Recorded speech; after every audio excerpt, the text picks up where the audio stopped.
2:32, 2 minute रुक जाते हैं बाकी लोग आने तक।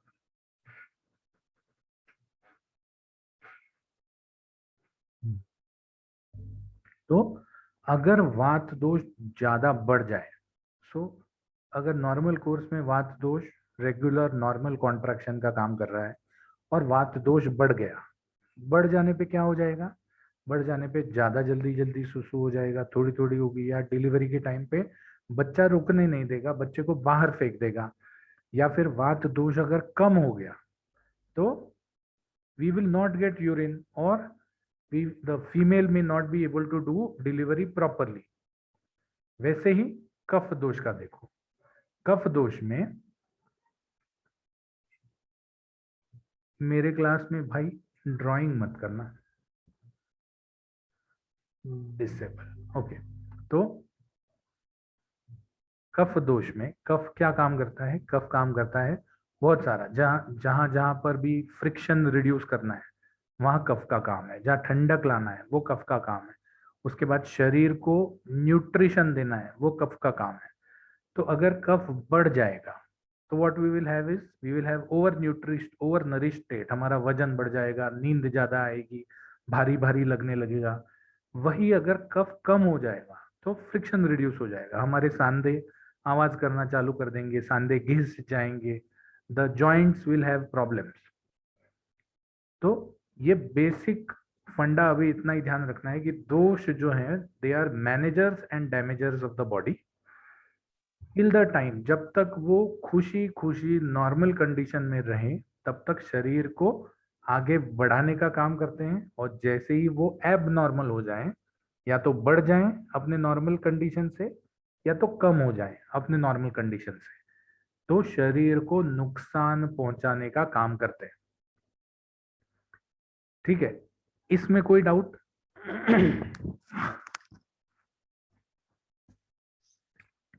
कोई भी डाउट नहीं है?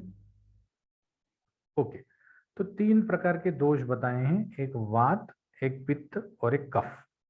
अष्टांग हृदयकार ने भी चरकोक्त 3 दोष ही बताए हैं, सुश्रुत ने भी 3 दोष बताए हैं, लेकिन Sushruta because he was more related to surgery, उसने एक रक्त को भी इंपॉर्टेंस दिया है, दो दोष नहीं माना लेकिन रक्त को भी इंपॉर्टेंस दिया है। तो ये 3 प्रकार के दोष, वात, पित्त और कफ। अब ये 3 ही प्रकार के क्यों हैं? एक, चीजों को बाहर निकालना, चीजों को कम करना, मोशन करवाना, मोशन मतलब ट्रैवल, नॉट लूज मोशन, तो ट्रैवल शरीर में अलग अलग जगह पर घुमाना, ये सब सूखा करवाना, शरीर को सूखा करना, रूखा करना, ये सब काम वात करता है।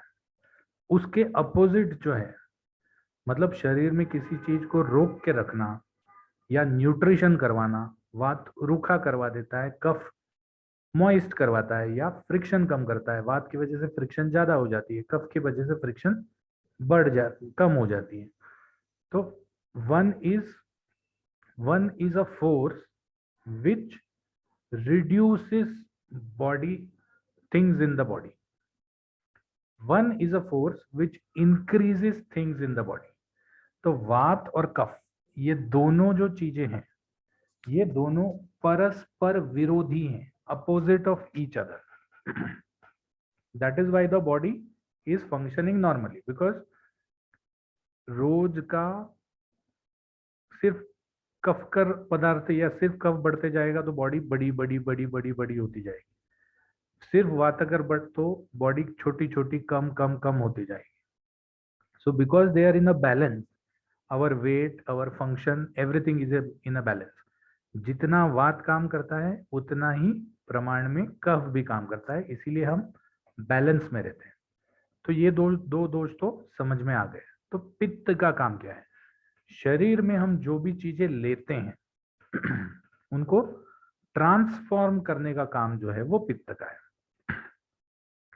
मतलब to transform a substance from something which the body cannot digest, cannot absorb, cannot utilize, to a form in which the body can digest, body can utilize or body can use। जैसे जैसे हम सबको पता है हम क्या खाते हैं, हम प्रोटीन खाते हैं, जैसे हमने सोयाबीन खा लिया तो that is what, that is protein. Can the body use protein? No, the body cannot use protein. The body can use only the sub units of protein which are amino acids.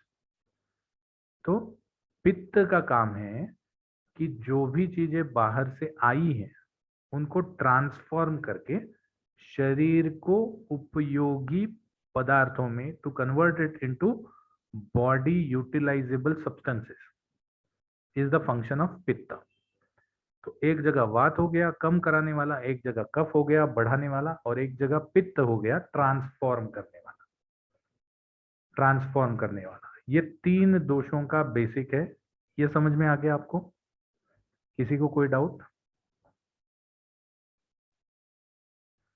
तो this is the त्रिदोष सिद्धांत। ये जो है मौलिक सिद्धांत में एक सिद्धांत आता है तीन दोषों का।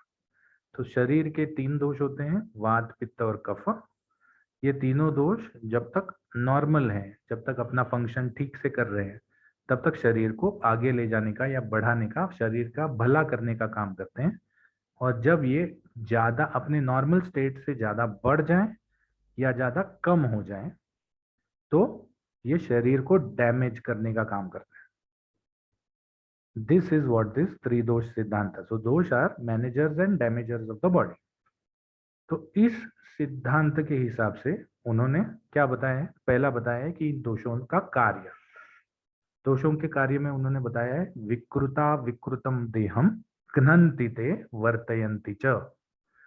विकृत मतलब एबनॉर्मल, अविकृत मतलब नॉर्मल, विकृत अविकृत। तो ज्वाइन करके उन्होंने विकृता विकृत कर दिया, ये संधि प्रकरण में आएगा। तो विकृता विकृत देहम, देह में जब वो नॉर्मल और एबनॉर्मल स्थिति में रहते हैं तो एबनॉर्मल स्थिति में घ्नन्ति, घ्नन्ति घ्ननन मतलब किसी चीज को नुकसान पहुंचाना या डिस्ट्रॉय करना। वर्तयंती मतलब किसी भी चीज को फायदा करवाना या बढ़ाना। तो जब विकृत रहते हैं तब देह को घ्नन्ति मतलब घनन करते हैं, अविकृत रहते हैं तो देह को वर्तयंती मतलब बढ़ाते हैं। ये इनका कार्य है। तो दोषों का कार्य क्या है? दोषों का कार्य ये है कि जब नॉर्मल रहे तो शरीर को उपकारक, और एब नॉर्मल हो जाए तो शरीर को अपायकारक या अपकारक। धीरे धीरे धीरे now you have to learn a little bit of Sanskrit और Hindi. These are all words which are similar in Sanskrit and Hindi. तो अपाय, घ्ननन, वर्तयंती कुछ संस्कृत हैं कुछ हिंदी भी है। स्थान, अब ये दोष रहते कहां पर है शरीर में? दोष शरीर में कहाँ रहते हैं? अब दोष शरीर में सब जगह रहते हैं, ठीक है। जैसे मैकडोनल्ड्स है तो मैकडोनल्ड्स की जितनी भी ब्रांचेस हैं हर जगह है, अहमदाबाद में भी है, बॉम्बे में भी है, कलोड़ में भी है, और भी कहाँ, गांधीनगर में भी है। लेकिन उसका कहीं ना कहीं एक फैक्ट्री होगा या उसका कहीं ना कहीं एक गोडाउन होगा जहां पर अपनी उसकी खुद की गली, अपनी गली में कुत्ता भी शेर होता है वैसे। तो ऐसा कौन सा पार्ट है बॉडी का जिसमें इनका कार्य या इनका प्रभाव ज्यादा चलता है? तो उन्होंने कहा कि स्थान में व्यापिनो, व्यापिनो मतलब ज्यादा करके व्याप्त, रुत नाभि, रुत मतलब हृदय, नाभि मतलब नेवल, अधो मध्य ऊर्ध्व संश्रयात। अब इन्होंने बॉडी को तीन पार्ट्स में बांट दिया। एक हृदय से, हार्ट से लेके नाभि तक, नेवल तक, एक नाभि के नीचे, और एक हार्ट के ऊपर। तीन पार्ट में उन्होंने बांट दिया। तो उनका कहना यह है कि हृदय के ऊपर कफ ज्यादा पावरफुल है, हृदय और नाभि के बीच में पित्त ज्यादा पावरफुल है, और नाभि के नीचे वात ज्यादा पावरफुल है। Which means that the functions of that particular दोष, उस दोष के कार्य उस एरिया में या उस जगह में ज्यादा दिखते हैं। Now if you see, even you see with the modern medicine, correlate with modern medicine, हृदय के ऊपर don't we have more of liquids above the heart? We have the pericardial fluid, we have the pleural fluid, we have the cerebral spinal fluid, फिर नाक से निकलने वाला fluid, कान से निकलने वाला, जबान से निकलने. So we are more fluidic, we have more amount of fluids above the heart or heart and above. Then most part of the digestion transformation of food takes between the हृदय and the नाभि. हृदय से लेके नाभि तक सबसे ज्यादा transformation होता है. और नाभि से नीचे चलना, सुसु करना, पट्टी करना, डिलीवरी करना, जो भी चीजें हैं ये जो जिसमें मोशन ज्यादा है या शरीर से बाहर निकालने की क्षमता ज्यादा है, वो नाभि से नीचे वाले पार्ट्स में होती है. From there everything goes out और we are continuously in motion. तो इसीलिए इन दोषों के उन्होंने 3 स्थान बताए हैं. हृदय के ऊपर कफ, हृदय से नाभि तक पित्त और नाभि से नीचे वात. यहां तक कोई डाउट? कोई भी डाउट है आप पूछ सकते हैं बिना दिक्कत. सर इंटेस्टाइन नाभि के नीचे होती है ना? इंटेस्टाइन नहीं, small and transformation. See small intestine में क्या काम होता है? स्मॉल इंटेस्टाइन और लार्ज इंटेस्टाइन में ज्यादा करके एब्जॉर्प्शन होता है. सर पर उसमें भी ट्रांसफॉर्म तो होता ही है ना सर? फिजियोलॉजी में जब आप पढ़ोगे तब आपको ये समझ में आएगा कि 90% of the digestion completes in the duodenum. हाँ सर, डिओडेनम. डिओडेनम, और duodenum is something which is between the heart and the. मैंने पहले ही बता दिया कि नाभि. वात, पित्त और कफ ये होते तो पूरे शरीर में ही है. ऐसा नहीं है कि नाभि से नीचे पित्त बिल्कुल नहीं होता, या छाती से मतलब हार्ट के ऊपर वात बिल्कुल नहीं होता, ऐसा नहीं है. मोर इम्पोर्टेंट फंक्शन या ज्यादा दिखने वाले उसके जो कर्म है, कार्य है, ये इन एरियाज में दिखते हैं. अब ओके ओके. मेरे मेरे गोडाउन में खिलौने ज्यादा है और मेरे गोडाउन में प्लास्टिक के चमचे कम है, तो लोग क्या बोलेंगे? ये खिलौनों का गोडाउन है. भले उसमें प्लास्टिक के चमचे भी हैं, प्लेट्स भी हैं, लेकिन खिलौनों का गोडाउन बोलेंगे. तो वैसे ही वो वात का एरिया है नाभि के नीचे, हृदय से लेके नाभि तक पित्त का एरिया है, और हृदय से ऊपर कफ का एरिया है. ऐसा कहा जाता है. एरिया मतलब वहां होते तीनों दोष है, लेकिन ज्यादा डोमिनेंस जो है वो डोमिनेंट. हाँ. उस दोष का होता है. ठीक है. नेक्स्ट वी कम टू आधिक्य. अब उन्होंने ये भी कहा है कि ये दोष जो होते हैं ये डायनामिक होते हैं, दे आर नॉट स्टैटिक. मतलब जितना वात आपको बचपन में रहेगा उतना ही वात का फोर्स आपको बुढ़ापे में रहेगा, ऐसा नहीं है. These are dynamic, these keep on changing, बदलते रहते हैं. तो कोई पर्टिकुलर अवस्था में वात ज्यादा होता है, कोई पर्टिकुलर अवस्था में कफ ज्यादा होता है, और कोई पर्टिकुलर अवस्था में पित्त ज्यादा होता है. So they have their own times of dominance also. Times of dominance भी होते हैं उनमें. जैसे अब बचपन में ज्यादा करके कौन सी बीमारियां होती हैं? सर्दी, खांसी, बुखार, कफ, ये सब. तो ये सब बीमारियां जो हैं ये सब कफ की बीमारियां हैं. फिर बुढ़ापे में कौन सी बीमारियां होती हैं? यहाँ दर्द कर रहा है, यहाँ वहां दर्द कर रहा है, स्टूल्स हार्ड हो रहे हैं, नींद नहीं आती, सांधे दर्द करते हैं. तो these are all vata predominance diseases. और बीच में मतलब during your puberty to your old age क्या बीमारियां ज्यादा होती हैं? पिंपल्स आते हैं, चमड़ियों में ये होती है, रूखापन आ जाता है. उसके बाद डाइजेशन ठीक तरह से नहीं होता, अल्सर्स हो सकते हैं, एसिडिटी हो सकती है. तो all these are more diseases which are related to pitta. तो जैसे एज के हिसाब से बचपन में कफ का प्रीडोमिनेंस होता है, मिडिल एज में पित्त का प्रीडोमिनेंस होता है, और ओल्ड एज में वात का प्रीडोमिनेंस होता है. वैसे ही ये तो एज वाइज हो गए. वय के हिसाब से अहोरात्र, अहोरात्र मतलब 24 घंटे, अहोरात्र के हिसाब से भी दिन में हमको भूख ज्यादा लगती है, तो दिन में पित्त का प्रीडोमिनेंस होता है. शाम को हमको मतलब वी फील मोर एग्जॉस्टेड, तो इसीलिए वात का प्रीडोमिनेंस होता है. और सुबह सुबह वी आर फ्रेश, तो कफ का प्रीडोमिनेंस होता है. वैसे ही रात को, रात जब चालू हो जाती है तो हमको नींद आती है, तो कफ का प्रीडोमिनेंस होता है. रात के बीच में हमको सपने आते हैं, तो पित्त का प्रीडोमिनेंस होता है. और दिन में सुबह सुबह जब नींद खुल जाती है तो वात का प्रीडोमिनेंस होता है। तो अहोरात्र में भी ये तीनों दोष बदलते हैं। अब यहाँ पर प्रीडोमिनेंस बोला है। प्रीडोमिनेंस का ये मतलब नहीं है कि उनमें विकृति आ गई, उनमें विकृति नहीं आती। They don't become abnormal, they just become dominant. They don't become abnormal, सिर्फ डोमिनेंट हो जाते हैं। भुक्ता नाम मतलब खाने के समय, खाने के बाद, खाने के बाद इमीडिएटली हमको नींद आती है, भारी भारी लगता है, ऐसा लगता है सो जाऊं। इसीलिए मुझे दोपहर के दोपहर के खाने के बाद के लेक्चर्स अच्छे नहीं लगते। मुझे भी नींद आती है, मेरे बच्चों को भी नींद आती है। तो खाने के बाद कफ का प्रीडोमिनेंस होता है। उसके बाद जब खाना पचना चालू हो जाता है तो पित्त का प्रीडोमिनेंस होता है। और जब खाना एब्जॉर्ब होना चालू हो जाता है तो वात का प्रीडोमिनेंस होता है। तो इसीलिए वय, अहोरात्र और खाने के टाइम पे भी अलग अलग प्रीडोमिनेंस में उनको ये किया गया है।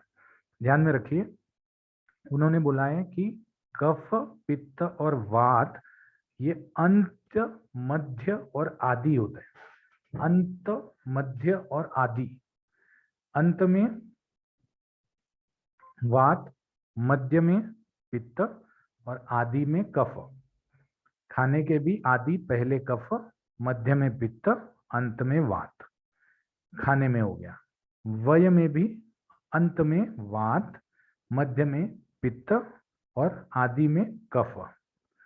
अहोरात्रि में भी अंत में वात, मध्य में पित्त और आदि में कफ। तो वय, अहोरात्र और भुक्त मतलब खाने के समय, अंत, मध्य और आदि। जिसे वात, पित्त, कफ है, वैसे उसका उल्टा जो पहला है वो लास्ट में आता है, बीच का बीच में ही रहता है, और कफ जो है वो शुरुआत में आ जाता है। तो ये उसके आधिक्य के काल हैं, डोमिनेंस, टाइमिंग्स ऑफ डोमिनेंस। यहां तक किसी को नहीं समझ में आया? સર કેન યુ રિપીટ ભોજન પહેલા એના ટાઈમે અને ભોજન અંતે કઈ રીતે ડોમિનન્સ છે દોષ? હાઉ દોષ આર ડોમિનન્ટ ડ્યુરિંગ all दोष आर डोमिनेंट। हम दोष को कैसे बोलते हैं? वात, पित्त और कफ। तो जो कफ है वो हमेशा पहले आता है, पित्त बीच में आता है और वात लास्ट में आता है। खाने के बाद तुरंत नींद आ जाती है, कफ का लक्षण है। खाना पचता है, पित्त का लक्षण है। खाना एब्जॉर्ब होता है, वात का लक्षण है। ઓકે સર ठीक है। वैसे ही उम्र या वय के हिसाब से भी शुरुआत में कफज काल बचपन, पित्तज काल जवानी, वातज काल बुढ़ापा। वैसे ही रात्रि में शुरुआत, रात्र की शुरुआत जो है मतलब 9:30-10 बजे जब यॉर्निंग आना चालू हो जाता है, कफज काल। सपने आते हैं, पित्तज काल। उठने की इच्छा होती है, वातज काल। वैसे ही दिन में शुरुआत में कफज काल, बीच में पित्तज काल, मतलब जब फ्रेश लगता है तो कफज काल, बीच में पित्तज काल और अंत में, दिन के अंत में इवनिंग, वातज काल। Kapha will give you freshness okay and vata will give you exhaustion. चीजों को निकालने का काम या चीजों को कम करने का काम वात करता है। वात मूवमेंट बढ़ाता है। That we will see, you will see in 2 subjects, Ashtanga Hridaya में भी देखोगे और शारीरिक क्रिया में भी देखोगे। So these are the dosh, these are the managers and the damagers of the body. ठीक है, तो what we do is we'll stop here and we'll continue the lecture tomorrow. Thank you so much for attending the lecture and have a very nice day. Sir 1 minute बोलो। વ્યાપીનો means what? व्यापिनो, ते व्यापिनो मतलब, एक minute sorry, व्यापिनो का मतलब व्याप्त होना, dominating होना। व्यापिनो मतलब Okay. डोमिनेटिंग होना। तो इनमें डोमिनेंस Okay, दिया sir. हुआ है रुद्र, नाभि, अधो, मध्य और ऊर्ध्व। इसमें भी उल्टा है, देखो जो सबसे नीचे है वो वात है, बीच में पित्त है, ऊपर कफ है। सो वात ऑलवेज Yes. लास्ट, ध्यान रखना। Okay, thank you so much okay sir. And sir हाँ बोलो बोलो। वयो का मीनिंग क्या होता है? वय मतलब वय, वय मतलब एज। Okay okay. और किसी को कोई डाउट?